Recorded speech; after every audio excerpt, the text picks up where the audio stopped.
Do you have a sleeper, or maybe even two, that could be a great value pick aside from a Curtis Samuel? Is there someone who might even be slept on more? Do I have a sleeper for you, Tom? Okay. Of course I have a sleeper for you. In fact, actually I have two.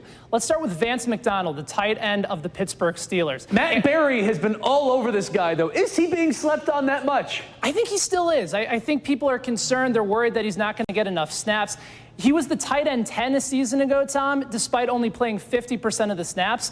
Antonio Brown vacates almost 170 targets. So Big Ben's got to throw the ball somewhere, right? And one deep sleeper, how about former Okie State running back Justice Hill? Wow. This is a guy you can get in the 12th or the 13th round. He's the most explosive, most athletic running back on the most run-heavy team in the National Football League. Okay, Ben, last thing.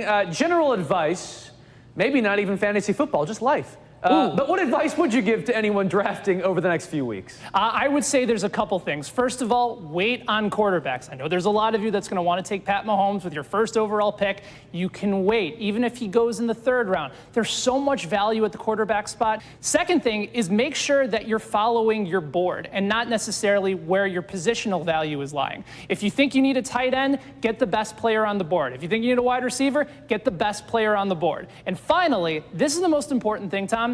Set the trend, don't follow it. A lot of times people see, oh my goodness, 8 quarterbacks just went off the board. I have to take a quarterback. That's the worst thing you can do because then you're taking a lesser player at the point where you're drafting. So go ahead and set the trend, take the better player on the board, and everyone else is going to have to follow you instead of the other way around.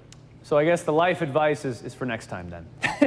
We'll wait. I don't know if I have much life advice to offer. I'm playing fantasy football all day. We'll give you a week to come up with some, Ben. Fair enough. Many thanks once again. Thank you. All right, be sure to check out fantasysportsmarkets.com and enter their daily fantasy contest. Use the promo code KCTV5 for $5 free.